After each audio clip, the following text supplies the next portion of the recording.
There is so much conflicting information when it comes to parenting and sleep. Who should you listen to?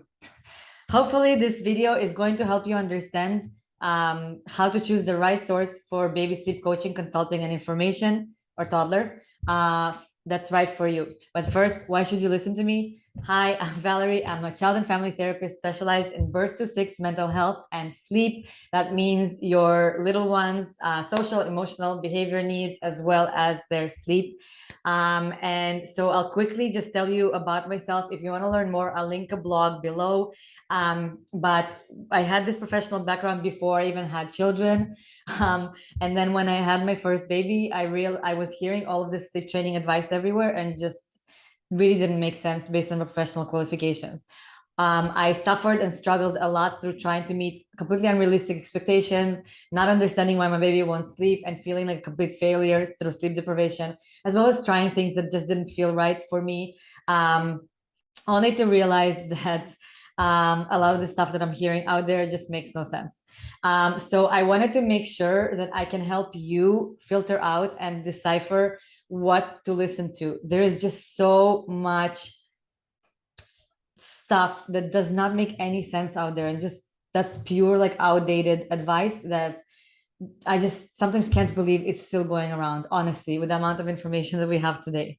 You can check out my other video to learn about sleep training bullshit that we all need to let go of. But for today, I wanted to let you know the 4 things that you need to know when you're choosing sources of information and advice and consultation for your babies or toddlers' sleep. Are you ready? Okay, let's go. Okay, so the first thing you need to know, and this was completely shocking to me when I realized it. Let me know if it's surprising or shocking for you as well. But you need to know that baby sleep consultation, baby sleep training, toddler sleep consultation and training is an unregulated field. That means that there is no standards or regulations to who or what people tell you about your baby or toddler's sleep. So basically, your plumber could wake up tomorrow morning and decide to be a baby sleep consultant, offer up their services, and, in my opinion, make a lot of damage for babies and toddlers.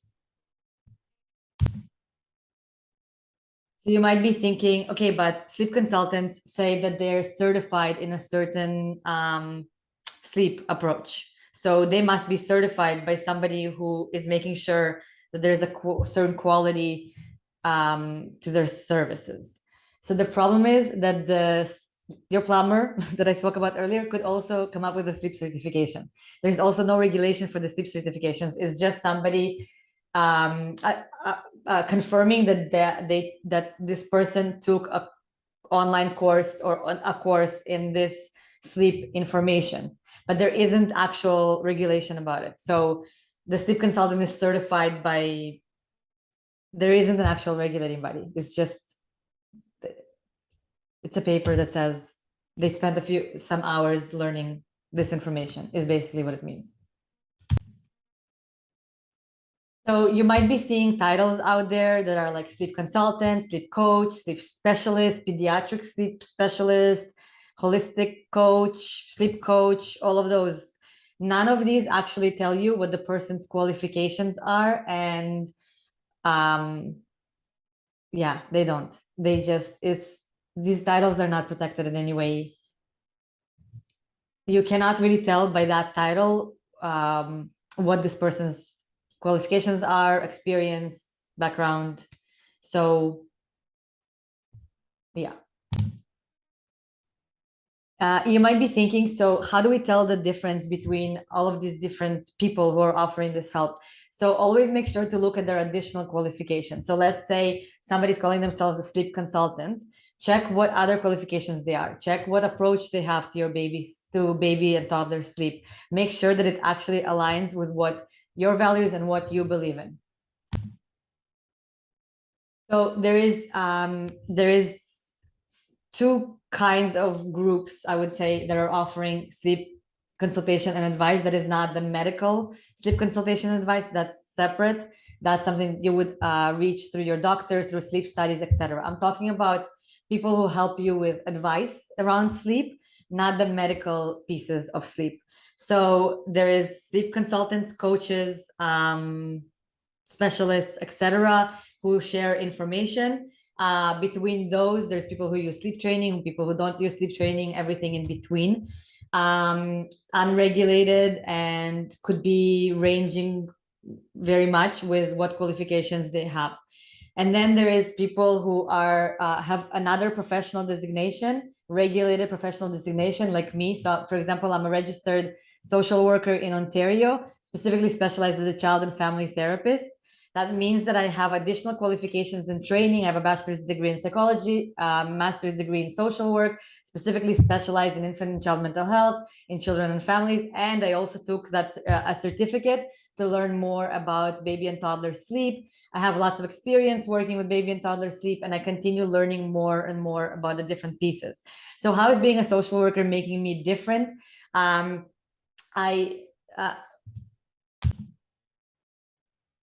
So having this professional background gives me additional skills and qualifications to truly personalize information to you and your needs. I also have additional qualifications, competencies, and information to be able to see your child and family as a whole and be able to help you beyond kind of just repeating what I learned in my sleep certificate, for example. So basically, it just allows me to personalize my information to you better. It allows me to refer you to the right people if the issue that you are experiencing is actually a medical issue or applies to another professional that is outside of my scope. I also go by specific ethical practices that always put your interests above my business interests. So, for example, non-regulated professionals do not have this obligation to always put your interests first, which is why there's so much garbage out there when it comes to baby sleep consulting. And I'm able to see your sleep problem more holistically, as well as get to the root of the problem. So I have an understanding of different health and mental health issues, which helps me direct you to the right person and to identify when something is not in my area of competence or knowledge. So you might have thought, okay, I want a professional, a social worker, psychologist, psychotherapist to help me with my baby or toddler sleep. And hey, Valerie, there are actually social workers, psychologists, or psychotherapists out there, occupational therapists, physical therapists who do support sleep training and cry it out. How do you make sense of that? So something you need to know is there's actually even a difference between regulated, registered professionals as well. And the differences are that we might, let's say me and other professionals are psychologists, social workers, psychotherapists. We are very qualified to work with families and to work with people and treat certain conditions. The problem is that even between us, there is variation in the education that we got, and in the specialties that we have. So, for example, not all clinical child and family therapists have specialty in infant and child mental health, specifically birth to 6 mental health. This is a population with specific needs and information that you would need to know and understand in order to work with this population. Unfortunately, when it comes to baby and toddler sleep consulting, even without this specialized knowledge, people offer sleep consultation, which results in people supporting sleep cried out sleep training for babies and toddlers because they just don't have that specialized knowledge and don't understand that it's not appropriate for this age group. It's a very specific specialized age group, but unfortunately I think that sometimes we forget that it's a very specific specialized age group. So people might be endorsing sleep training and cry it out because they don't have that background specifically in infant and early childhood mental health, attachment, etc. Okay, so if you are in Ontario, Canada, I have great news for you. Because I'm a registered social worker in Ontario, all of my services may be covered by your insurance benefits provider. So you can cover the cost of our services and supports with your insurance, which is awesome. That is another perk of us being registered professionals. We have a specific Ontario virtual clinic dedicated to serving Ontario clients. I have an entire team with another social worker, psychotherapist, and sleep specialists on our team who are all consulting with me, as well as we consult with each other and make sure that you're getting good, high quality support and advice that is in line with our professional obligations, of course.